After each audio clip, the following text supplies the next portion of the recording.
Here we have a pair of inductors that are connected in parallel with one another. And we know what the voltage is across this pair of inductors, and we're being asked first to find the equivalent inductance and to find the initial current flowing into this combination. So we want to find the equivalent inductance of inductors in parallel, and so we have an equation for that. We can plug in the values for the inductors that we have, and then if we plug all that into our calculator, we find the equivalent inductance. Note here, if you're plugging this into your calculator, you can use just 60 and 240. The milli is going to carry along with you, and so if you use 60 and 240, you would have gotten 48, and then the milli would carry on to give you 48 millihenries. And so we're going to put that off to the side to recall that for later.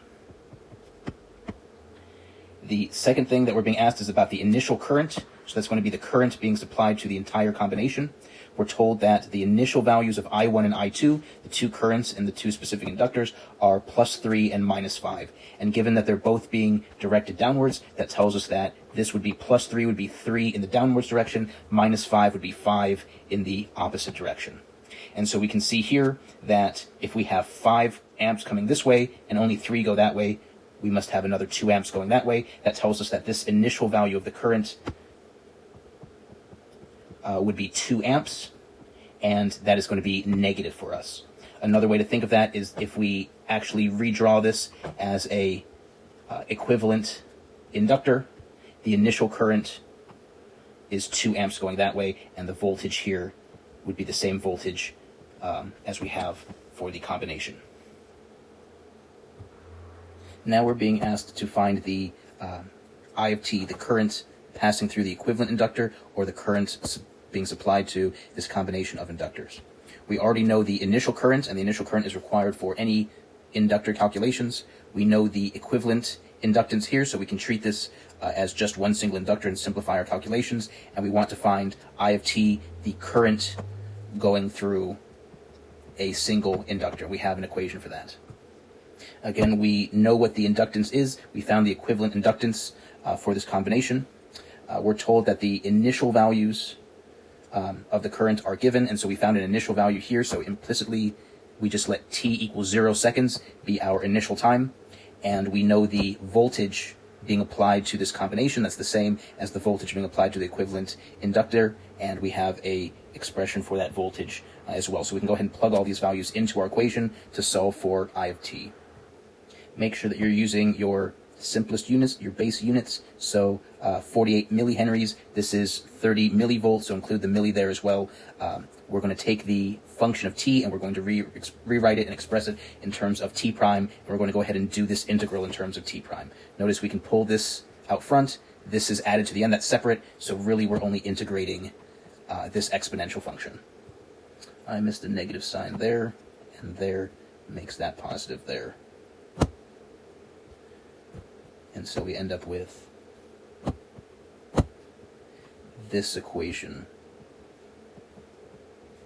for the current through the equivalent inductance as a function of time. This is measured in amps because we use base units everywhere, and this is for t greater than equal to 0. This function here is the current flowing into this combination. This current flowing in is going to split off to those two inductors.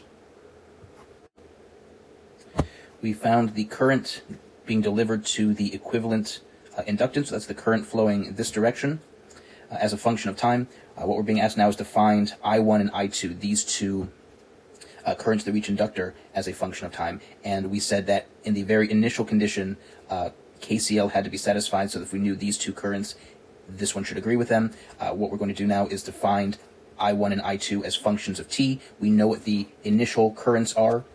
We know what the voltage is across the combination. They're in parallel, so they have the same voltage for each, and we're going to see whether these two currents together are going to give us the total current, whether KCL is still satisfied.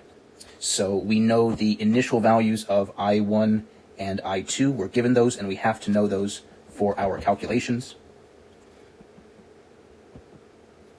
And we know what the voltage is here, and we can use the voltage and the initial current to find the current at any subsequent time. We have an equation for that. I can plug in the values for I1 to find the current I1 as a function of time. I'll use the inductance for inductor 1. The voltage is going to be the same for both of them, and I'll use the current for inductor 1, which we were given. I find an expression for I1 as a function of t. I can do the same thing for I2 by plugging in the inductance of inductor 2, the initial current through inductor 2, and the voltage is the same because they're in parallel. And here I found the current through I2 as a function of t. Notice how if I sum these two up, I1 and I2, my exponential terms would combine. 0.1 and 0.025 would give me 0.125 e to the negative 5t. And if I combine plus 2.9 and negative 5.025, I would get negative 2.125. So we see that Kirchhoff's current law is satisfied, even though these are functions of time and the currents are all changing constantly. At any given time, the currents match each other, and KCL is satisfied.